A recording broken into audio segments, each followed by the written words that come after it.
Another ভেতরে মাছ পুষে থাকলে এরকম সমস্যা আশা করি তোমাদেরও হয়ে থাকে। এই যে দেখছো জলের ভেতরে কেমন শ্যাওলা ভেসে আছে প্রচুর পরিমাণে। আজকে দেখাবো এর সমাধান কি।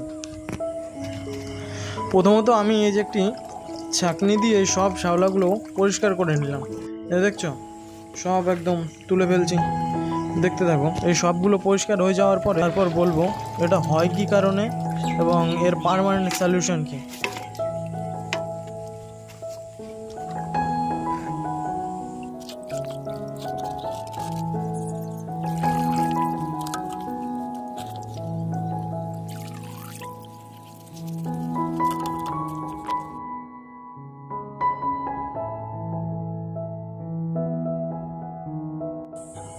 শ্যাওলা আমার পরিষ্কার করা হয়ে গেছে। এবার কথা বলবো জলের ভেতরে শ্যাওলাগুলো জন্মায় কি কারণে এবং কি সলিউশনের। জলের ভেতরে শ্যাওলা জন্মানোর প্রধান কারণ হলো জলের ভেতরে অতিরিক্ত পুষ্টির উপস্থিতি।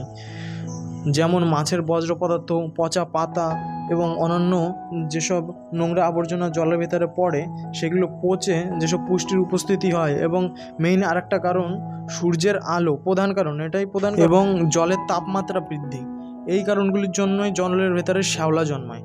এবং এর সলিউশন কী কারণে হয়ে থাকে সেটা তো বোঝা গেল, কিন্তু এর সলিউশন কি, পার্মানেন্ট সলিউশন। এর সলিউশন হচ্ছে জলের ওপরে কিছু ভাসমান শ্যাওলা বা পদ্ম বা অন্যান্য কিছু প্লান্ট আমাদের রোপণ করতে হবে। জলের নিচে কিছু প্লান্ট আমাদের রোপণ করতে হবে, কিংবা জলের ওপরে ভাসমান কোনো প্লান্ট আমাদের রাখতে হবে যাতে জলের নিচে একটা ছায়া থাকে, সরাসরি সূর্যের আলোটা না পৌঁছাতে। মেইন কারণ হচ্ছে সূর্যের আলো, সেটা যাতে না পৌঁছাতে পারে তার জন্য আমাদের জলের উপরে পদ্ম বা অন্য শাপলা জাতীয় আমরা কিছু শ্যাওলা এগুলো রাখতে পারি।